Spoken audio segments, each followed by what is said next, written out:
안녕하세요. 그것을 알려주마 연세윤 피부과 윤미라 원장입니다. 오늘은 미세먼지로부터 피부를 보호하는 법에 대해서 알려드릴게요. 미세먼지가 공기 중에 있기 때문에 당연히 공기와 맞닿아 있는 피부에 악영향을 미치겠죠. 그래서 많은 분들이 얼굴 부위 등에 피부염이 생기시는 경우가 많은데요. 얼굴 피부가 붓기도 하고 따갑고 가렵고 화끈거리고 또 어떤 분들은 여드름 같은 발진이 솟아서 병원에 오시기도 해요. 만일 이런 증상이 얼굴 피부에 나타나시면 일단은 외출은 자제하시는 것이 좋겠죠. 공기 중에는 미세먼지도 있지만 사실 햇볕이나 바람 같은 것들도 피부에 강한 자극을 줄 수가 있거든요.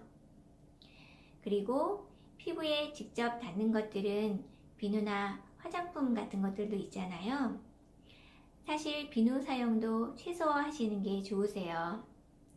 비누도 일종의 강한 세제이기 때문에 건강한 피부도 자극을 줄 수 있는데 피부염이 있는 피부에는 더더욱 큰 자극이 될 수가 있거든요. 그래서 아침에는 미지근한 물로 세안하시고 온도도 너무 높으신 건 안 돼요. 미지근한 물로만 세안을 하시고 저녁 때는 클렌징을 하셔야 되잖아요. 먼지도 닦아내야 되니까 그때도 무조건 순한 클렌저 하나로 5분 내에 끝내시는 걸 원칙으로 하셔야지 돼요. 그리고 피해야 되는 화장품이 몇 가지가 있는데요. 일단 알코올이나 물로 되어 있는 화장품, 예를 들어서 스킨, 토너, 아스트링젠트 이런 것들은 좀 피하시는 게 좋으세요. 그런 것들이 좀 피부에 자극이 될 수가 있기 때문에 안 쓰시는 게 좋고요. 그리고 어떤 기능성 화장품 있죠. 예를 들어서 미백 성분이 많이 들어있다든지 하는 것들, 그런 것들도 좀 자극이 될 수 있으니까 피하시는 게 좋고, 얼굴이 화끈거리고 좀 땡긴다고 해서 팩을 하시는 분들도 많이 있는데요. 팩을 하셔서 도움을 받을 수도 있는데 팩을 해서 오히려 악화될 수도 있으세요. 사실 팩 자체는 영양 덩어리거든요.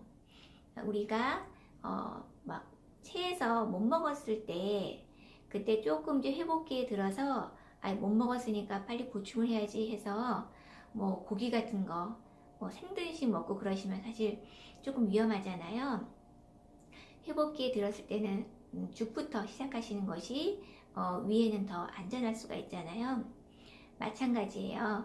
피부가 약해져 있고 예민해져 있으면 어떤 좋은 것들도 과하게 들어오면 부담이 될 수가 있어요. 그래서 팩을 해서 도움을 받을 수도 있지만 오히려 악화될 수도 있기 때문에 안 하는 것이 안전하시고요. 피부염이 왔던 피부가 시간이 지나면 각질 같은 게 막 생기기도 하거든요. 그래서 성격 급하신 분들은 각질 제거제를 사용을 해서 각질을 좀 없애보려고 하시는데요. 이런 거는 정말 피부에 큰 자극이기 때문에 절대 하시면 안 돼요. 그래서 이런 피부염이 있으실 경우에는 최대한 보습 정도만 해주시고 다른 것들은 약을 먹으면서 좀 기다리시는 게 제일 안전하세요. 그리고 음식은 특별히 가리실 건 없는데 술은 드시면 염증 반응이 악화되기 때문에 피부염이 좋아지다가도 갑자기 확 악화될 수가 있거든요. 그래서 술자리 같은 거는 피하시는 게 좋고요. 당연히 스트레스 받으시면 이 피부염도 질질 끌 수가 있어요.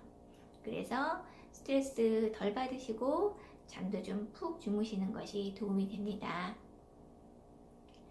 그럼 다음 시간에 다시 뵐게요.